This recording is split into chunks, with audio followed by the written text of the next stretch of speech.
آپ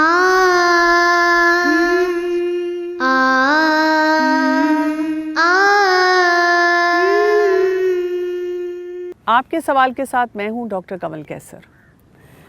سوال کچھ یوں ہے کہ بچے محنت کرتے ہیں، امیدیں لگاتے ہیں، مگر زندگی میں کئی دفعہ توقع کے مطابق رزلٹ نہیں ملتا۔ کبھی ایگزام میں مارکس کم، کبھی یونیورسٹی میں داخلہ نہیں ہو سکتا۔ ایسے میں خود کو کیسے نارمل رکھیں؟ اس بات کو ہم کہتے ہیں فیلئر سے کوپ کرنا سیکھنا۔ جیسے آپ نے سنا ہوگا کہ گرتے ہیں شہسوار ہی میدان جنگ میں، لیکن جب والدین کی بات آتی ہے تو ان سے یہ برداشت نہیں ہوتا۔ ہر والد کا اور والدہ کا دل چاہتا ہے کہ میرا بچہ کبھی بھی اداس نہ ہو، ڈپریس نہ ہو، اس کو کوئی فیلئر نہ ہو، اس کو کوئی ناکامی نہ ہو۔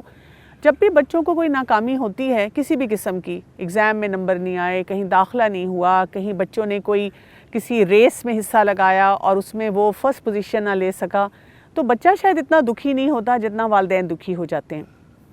میں نے یہاں تک دیکھا ہے کہ اگر کوئی کورس اٹینڈ کیا بچے نے اور وہاں پر اس کی اٹینڈنس پوری نہیں تھی اور اس کو کوئی سرٹیفکیٹ نہیں ملا، تو والدین کا دکھ سے برا حال ہوتا ہے، آنکھوں میں آنسو ہوتے ہیں اور وہ بار بار اتھارٹیز کو جا کے کہتے ہیں کہ کسی طرح آپ میرے بچے کو خوش کر دیں۔ ہمیں اپنے آپ کو ایسے موقع پہ سنبھال کے رکھنا ہوتا ہے اور سمجھانا ہوتا ہے کہ خوشی، غم، کامیابی، ناکامی یہ ایک پورا پیکیج ہے زندگی میں رہنے کا، اور ہمیں اپنے بچوں کو بچپن سے ہی اس پیکیج کے لیے تیار کرنا ہے۔ وہ کیسے ہوتا ہے کہ جب بھی بچے کو کوئی فیلئر ہوتا ہے،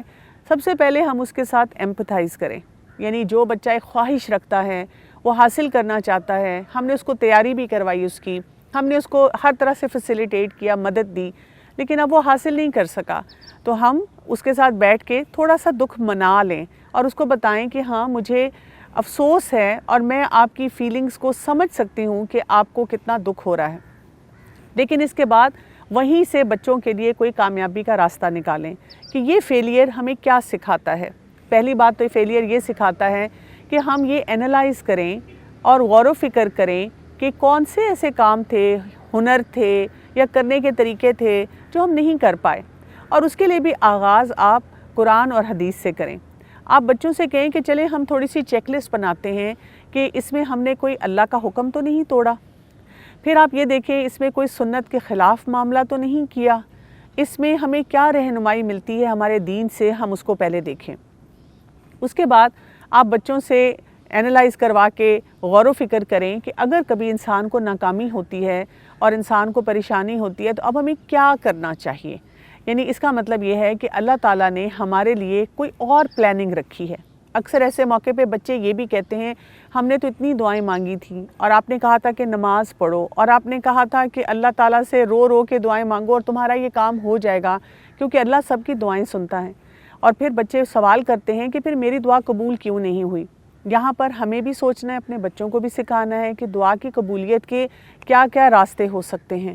اور اس میں پھر ہم بچوں کو بتائیں کہ اللہ تعالیٰ نے آپ کے لیے کوئی اور بہترین پلاننگ کی ہوگی۔ تو ہم اگر اس موقع پہ اپنے آپ کو بتائیں کہ ہم اللہ کی رضا سے راضی، اور ہم کیا کریں، آگے موو کرنا سیکھیں، یعنی اگلے کسی کام کی تیاری کریں۔ کئی دفعہ کسی یونیورسٹی میں داخلہ نہیں ملتا، لیکن انسان جب کسی اور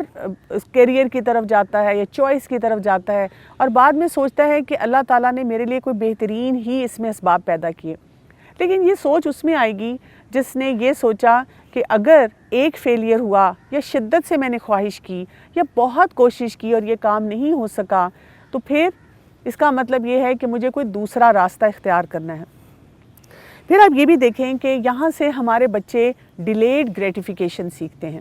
یہ کیا چیز ہوتی ہے؟ انسٹنٹ گریٹیفیکیشن یہ ہے کہ جو میں نے چاہا مجھے فوراً مل گیا، اور دیکھا گیا ہے کہ دنیا میں جو لوگ اس طرح کی زندگی گزارتے ہیں تو جب ان کو کوئی بھی ناکامی حاصل ہوتی ہے یا ملتی ہے تو وہ اس کو سہ نہیں پاتے۔ اسی لیے آپ دیکھیں بچے ہمارے کئی دفعہ جو ہے سوئسائڈ کی طرف جاتے ہیں، ڈپریشن میں چلے جاتے ہیں، انزائٹی میں چلے جاتے ہیں، یا ناکامی اتنا اپنے اوپر سوار کر لیتے ہیں کہ اس کے بعد وہ کچھ بھی نہیں کرتے، بیکار زندگی گزارتے ہیں، مایوس ہو جاتے ہیں۔ ہم نے ان تمام مراحل میں اپنے بچوں کو جب لے کر چلنا ہے تو ان کو بتانا ہے کہ کبھی کبھی آپ کو ایک چھوٹی ناکامی کو برداشت کرنا ہوتا ہے کسی بڑی کامیابی کو حاصل کرنے کے لیے۔ جب ہم اپنے بچوں کو اس طرح سے بتاتے ہیں اور اس سلسلے میں